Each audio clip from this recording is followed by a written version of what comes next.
का भी एक दो क्वेश्चन करके आपको समझ में आ जाए, और सिर्फ सुनने का प्रयास करिएगा और कुछ करना नहीं है, सुन करके ही आपको याद हो जाएगा, ठीक है।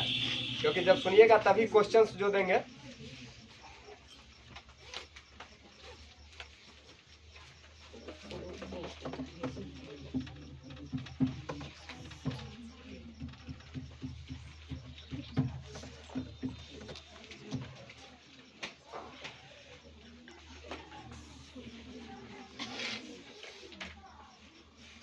शुरू किया जाए।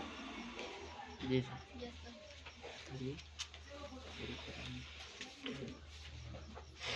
हुंड्रू का जलप्रपात एक यात्रा वृत्तांत। क्या है?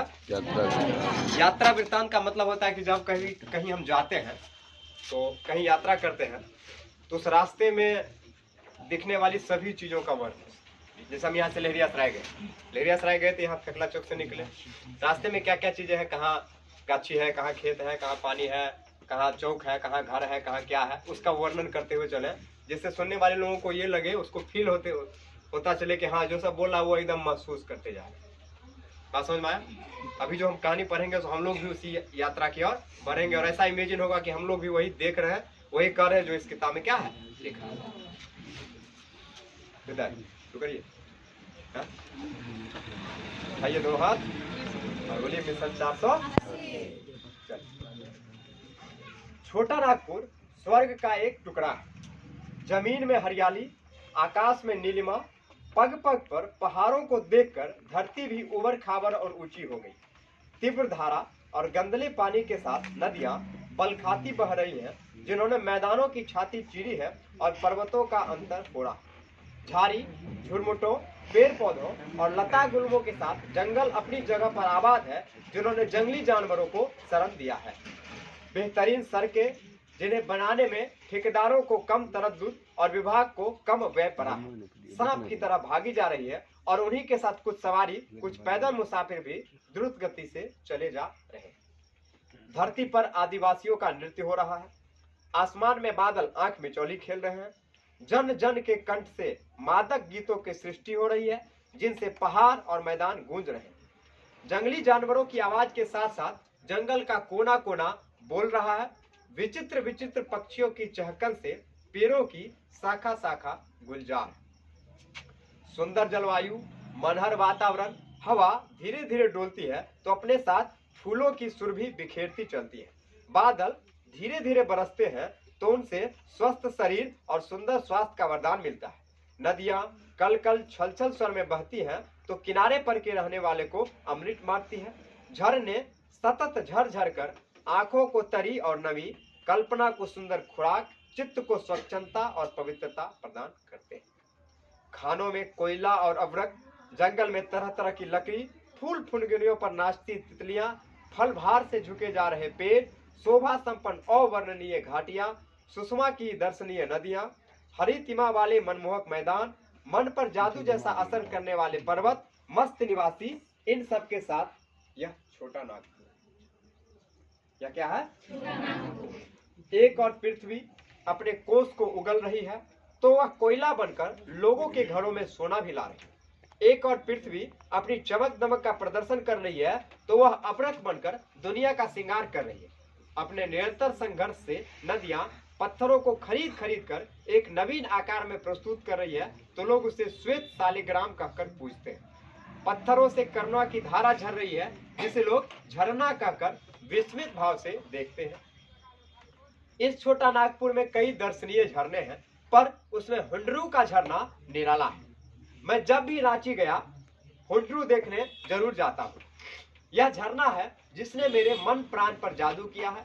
यह झरना है जिसकी स्मृति भूलती नहीं है। यह झरना है जिसके बारे में लिखते हुए मैं अघाता नहीं। रांची से पुरुलिया जाने वाली सड़क पर 14 मील जाने के बाद एक सड़क मिलती है जिसे हुंड्रू पहुंचते हैं। पुरुलिया रोड से उसकी दूरी 13 मील है, जो रांची से हुंड्रू 27 मील की दूरी पर है। महात्मा गांधी ने कहा कि साध्य की पवित्रता एवं महत्ता तभी है जब उसका साधन भी महान हो। महान मंजिल पर पहुंचने के लिए मार्ग भी महान ही चाहिए। जैसा हुंड्रू का झरना वैसा उसका मार्ग। रांची से चलने वाले मुसाफिर को झरना तक पहुंचते पहुंचते ऐसे सुंदर सुंदर मैदान मिलते हैं कि वहां थोड़ी देर ठहर कर टहलने की इच्छा होती है। ऐसे जंगल दिखाई पड़ते हैं जिनकी विभीषिका से शायद बाघ को भी डर लगता हो, और बीच बीच में पहाड़ी, उस पर झाड़ी, सब दर्शनीय, सब वर्णनीय। क्योंकि महीना अगस्त का था, इसलिए धान की क्यारी की भी न्यारी हरियाली थी। बलखाती सड़क जिस पर चलने में आनंद आए, पथरीली जमीन एवं पत्थर की छाती चीरकर बहने वाली पतली नदी जिसको देखने में आनंद आए, पेड़ों पर चहकती चिड़िया जिसकी चहक सुनने में आनंद आए, सब मिलकर आनंद को कई गुना बढ़ा रहे थे। हवा यूं डोल रही थी जैसे सलाह लेकर डोल रही हो। छोटा नागपुर के निवासी सादगी के अवतार और गरीबी के प्रतिमूर्ति, जिनके रहन सहन में 100% कला बसती है, मार्ग में यूं खड़े थे जैसे मेरा स्वागत कर रहे हो। मकई के पौधे कहीं अगल बगल में यूं लहरा थे जैसे यहाँ वालों की किस्मत लहला रही। इस प्रकार मार्गदर्शन का आनंद लेते हुए हम हुड्डू के पास पहुंचे। एक बार मन ही मन मैंने झरने को प्रणाम किया। ये यात्रा विश्राम था। कैसे पहुंचे, यहाँ तक खत्म हो गया। अब हम पहुंच गए कहाँ? झरने के पास। मैंने भी पिछले दिनों रांची की यात्रा की थी और बिल्कुल सटीक ऐसा ही वातावरण था।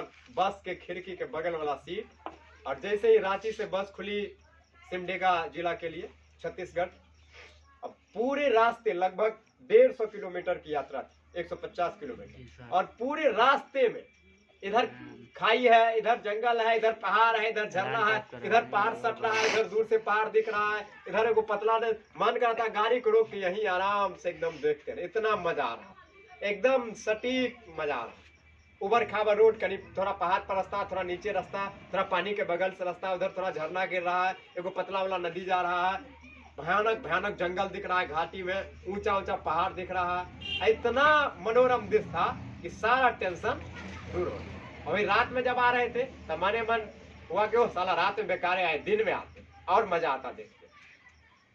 तो रांची एक बहुत मनोरम जगह, पूरी तरह से घाटियों में बसा हुआ शहर। चलिए आगे बढ़ते हैं।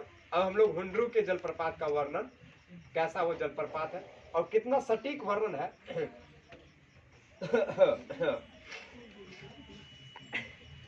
चलिए, बहुत जबरदस्त है। अभी का जो टॉपिक पढ़ेंगे वो, पहाड़ पर पानी की यह अजीब लीला है जिसका मुकाबला ना रामलीला करे ना रासलीला। पानी का इस प्रकार उछलना कूदना, धूम मचाना, और उसकी यह आवाज जैसे 10-5 हाथी एक साथ चिंगार रहे हो, जैसे 10-5 ट्रेन के इंजन एक साथ आवाज कर रहे हो, जैसे एक साथ कई हवाई जहाज चक्कर काट रहे हो, जैसे कई सहस्त्र नाग एक बार फन फैलाकर फुफकार रहे हो। पहुंचने के साथ यात्री के कानों में ऐसी ही आवाजें पड़ती हैं। अब अगर इसका उत्तर नहीं लिख पाए तो लानत है सुनने के बाद। कैसे? जैसे 4-5 हाथी एक साथ चिंगार रहे हो, कैसे? जैसे 10-5 इंजन के ट्रेन एक साथ बज रहे हो, कैसे? जैसे सहस्त्र नाग एक साथ फुफकार रहे हो। इस प्रकार की आवाज हुंड्रू जलप्रपात की थी। हुंड्रू जलप्रपात का आवाज कैसा था? 10 हाथी, 5 हाथी चीख रहे हो, जैसे 5 सांप हो जाएगा ना। अब और अब झरना देखने लगा। वातावरण की पवित्रता ऐसी जैसे मालूम होता है हम देवलोक के समीप पहुंच गए। है क्या यह? युग युग से पानी का आघात है, पत्थर की बर्दाश्त है, और यो एक प्रकार से पत्थर की क्षमता का प्रदर्शन है। पर एक पत्थर ऐसा भी है जिसकी छाती को चीरकर पानी निकलता है। यो एक प्रकार से यह जल की क्षमता का प्रदर्शन है जिसके सामने पत्थर को भी मात दे दिया। हाँ, पत्थर मात है करुणा के सामने, प्रेम के सामने, जिसके अपार बल के स्वरूप पत्थर की छाती से धारा फूटती है, पत्थर की आंखों से आंसू निकलते हैं और पत्थर का कलेजा पिघल जाता है। पहाड़ पर नदी का यह खेल है। यह नदी है स्वर्ण रेखा, जिसके उद्गम स्थान से 50 मील आगे आकर हुंड्रू का यह झरना है। स्वर्ण रेखा नदी रांची, धनबाद, सिंहभूम एवं बालासोर जिले से होकर बंगाल की खाड़ी में गिरती है। नदी जहां पहाड़ को पार करने की चेष्टा में पहाड़ पर चढ़ती है, वहां पानी की कई धाराएं हो जाती है, और जब सबकी धाराएं एक साथ होकर पहाड़ से नीचे गिरती है, एक विचित्र दृश्य दिखाई पड़ता है। यही झरना है जिसकी ऊंचाई 243 फुट है। उजला पानी ऐसा प्रतीत होता है जैसे पानी के चक्कर और भंवर में पीसकर पत्थर का सफेद चूर्ण गिर रहा हो। कभी ऐसा भी मालूम होता है कि रुई ढूंढने वाला अपनी धुनकी पर कई ढूंढकर ऊंचे बैठा हुआ गल्ले को नीचे गिरा रहा। बचपन में हवा की मिठाई लेकर फेरी वाला आता था तो उसका रंग लाल होता था, प्रतीत होता है वैसा ही। लेकिन उजले रंग की हवा की मिठाई लेकर पर्वत आज स्वयं फेरी देने निकला। कहीं कहीं बीच में चट्टान पर जब प्रबल धारा गिरती है तो संघर्ष से इंद्रधनुष जैसा रंग उत्पन्न होता है। जान पड़ता है कि सतरंगा पानी हवा में उड़कर विलीन हो रहा है या हवा में उड़ता इंद्रधनुष फरफरा रहा।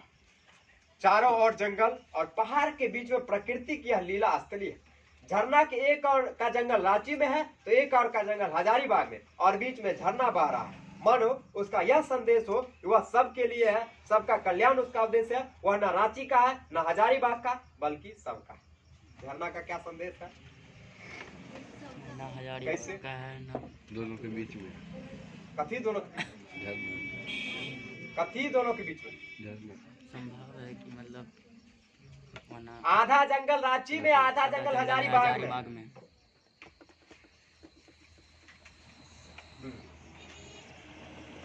बड़े झरने की बगल में 1 इंच मोटी धारा ऊपर से नीचे धीरे धीरे पत्थरों से उतर रही है, जैसे कोई महादेव जी पर कोई भक्त दूध चढ़ा रहा। नीचे जहां घनघोर धारा गिरती है वह पानी करीब 20 फुट तक उछलता है। लगता है पत्थर को चीरकर आने वाले पानी का स्वागत करने और उसको कंटहार पहनाने के लिए नीचे से पानी ऊपर दौड़ता। कहता नीचे से जब पानी गिरता है तो 20 फुट तक उछलता और ऐसा लगता है जैसे ऊपर से जो पानी गिर रहा है नीचे वाला पानी उसको गला मिलाने के लिए जा रहा है। एकदम इमेजिन कर लीजिए, बिल्कुल एकदम सटीक इमेजिनेशन। स्वयं मेरे मित्र कहते हैं कि शिवजी की बारात शायद इस राह से गुजरी थी। उनका स्वागत करने को पर्वत ने गुलाब पास का प्रबंध किया था। यही गुलाब पास श्वासत होकर अभी भी झरझर कर रहा। स्वयं झरने से भी ज्यादा खूबसूरत मालूम होता है झरने के आगे घाटी का दृश्य। पहाड़ों के बीच एक पतली सी नदी बहती जाती है, जैसे थर्मामीटर में एक पतला पारा हो। आगे भी एक पहाड़ मालूम होता है। ज्ञात होता है पहाड़ नदी को ललकार रहा है कि यहाँ से तो तुम किसी प्रकार पार होकर मेरे आगे जा सको तो जानू। जहां पर नदी यो दिखाई पड़ती है जैसे नदी के इर्द गिर्द पत्थरों का अंबार लगाकर उस पर झाड़ी उगाई गई। प्रकृति या परमात्मा ने अपने हाथ से यह सब किया होगा, अन्यथा मनुष्य जाति में इतनी सामर्थ्य का सैकड़ों वर्षों में मानव के प्रयत्नों से शोभा की इस विशाल सृष्टि की कल्पना कठिन। पहाड़ के ऊपर से एक पतली सी पगडंडी नीचे गई है और उसके सहारे हम भी कई बार नीचे गए। नीचे जाकर अनिमेष कुछ देर तक इस शोभा से अपनी आंखों की प्यास बुझाते रहे।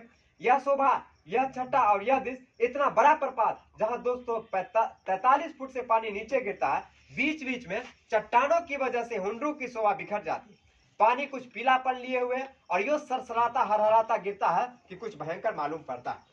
जोड़े में यहाँ पानी गिरता है बिल्कुल सफेद है, यह भयंकरता भी उसमें नहीं है, वह माधुरी और कोमलता से ओतप्रोत जान पड़ता है। यहाँ का पानी निरंतर संघर्ष के साथ चट्टान पर गिरता हुआ मानो आग की सृष्टि करता है, जिसका धुआं बराबर ऊपर उठता है। हुंडरू का पानी, आप बहुत गौर से सुनिएगा, हुंडरू का पानी कहीं सांप की तरह चक्कर काटता है, कहीं हरिण की छलांग की तरह भरता है और कहीं बाघ की तरह गरजता हुआ नीचे गिरता है। सारा पानी एक जगह सिमटकर जहां नीचे गिरता है उस जगह इसका इतना रूप विशाल और भयंकर हो गया है कि उस जगह हाथी भी जाए तो धारा के साथ कहां चल जाए इसका पता मिलना मुश्किल है।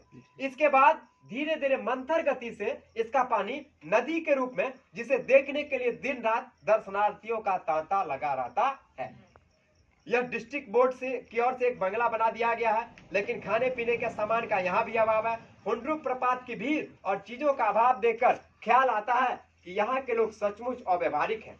अगर किसी दूसरी जगह में ऐसा झरना होता तो वहाँ के लोग इसके पास दुकान वगैरह सजाकर अपने लिए आए और दूसरों के लिए सुविधा की व्यवस्था करते। धन्य है हुंडरू, किस युग से, किस कवि की वाणी, किस संगीत की स्वर लहरी और किस प्रेमी की रुदन ध्वनि से पिघलकर यह पाषाण बह रहा है। यदि कह सकना असंभव है पत्थर का अंतःस्थल कैसे चिहाल कर बह रहा है, वैसे यदि मनुष्यों का अंतर द्रवित होने लगता तो संसार से कलह कपट बढ़ गया। यह एक विचित्र प्रपात है जिसकी लंबाई चौड़ाई दोनों काफी है और स्वार्थ झीना झपटी का अंत हो जाता है। यहाँ दो तरह के पत्थर देखने में आए। यहाँ दो तरह के पत्थर देखने में आए। एक वह पत्थर जिसका अंतर फोड़कर विशाल झरना झर रहा है, एक वैसा पत्थर जिसे पानी बह रहा है, और एक ऐसा पत्थर जिस पर न जाने कितने युग से पानी की धारा गिर रही है, पर यह जरा भी विचलित नहीं होता, जो का त्यों खड़ा है, घिसता भी नहीं, धसता भी नहीं और घिसकता भी। दो प्रकार का पत्थर, एक पत्थर वह है जो पानी चीर करके आ रहा है, और एक पत्थर वह है जिस पर पानी गिर रहा है। कह कैसा ही पत्थर है, न घिसकता है न धसता है, कुछ नहीं होता, और युगों युगों से पानी इस पर क्या हो रहा है, गिर रहा है। 243 फुट का यह प्रपात निराला है। सुंदरता यहाँ साकार होगी और इसकी वर्णन शक्ति को यहाँ और भावों की कमी होगी। विचित्र शोभा है जो कभी पुरानी नहीं पड़ती, और धन्य प्रपात है जो सदा एक सा बह रहा। अविरल और अविचल दोनों का उदाहरण यहाँ एक ही बार में उपस्थित है। दानी दान करता है तो गुमान करता है, पर युग युग से न जाने कितना पानी यह पहाड़ दान कर चुका है, पर इसको कोई अभिमान नहीं है। अंधे, सुनिएगा गौर से, अंधे आवाज सुन ले तो प्रवाह का अंदाज लगा ले, बहरे प्रवाह देख ले तो आवाज का अंदाज लगा ले। अंधा आदमी अगर सुन लेगा आवाज तो सोच लेगा कि कैसा पानी वो गिरता होगा, बाहर आदमी अगर देख ले तो वो भी अंदाज लगा लेगा कि इसका कितना आवाज होता होगा। समुद्र गंभीरता के लिए प्रसिद्ध है तो हुंड्रू अपनी चपलता के चलते मशहूर है। किंवदंती यह है कि इस हुंड्रू से 7 मील पर कुछ लोगों ने एक प्रपात देखा है जो इससे कई गुना बड़ा है, पर वहां जाने का रास्ता इतना बीहड़, घनघोर और भयंकर है कि जंगल के उस भाग में पहुंच सकना दुश्वार है। अगर बात सही है तो जंगल विभाग को उसका ठीक पता लगाकर वहां तक मार्ग का निर्माण कर देना चाहिए, जिससे वह प्रपात भी जनता के सामने आ सके। जो भी हो, हुंड्रू दर्शनीय है, इसकी याद भूलने के नहीं। कितने दिन गुजर गए लेकिन पानी आंखों के सामने उसी प्रकार उछल कूद मचा रही है।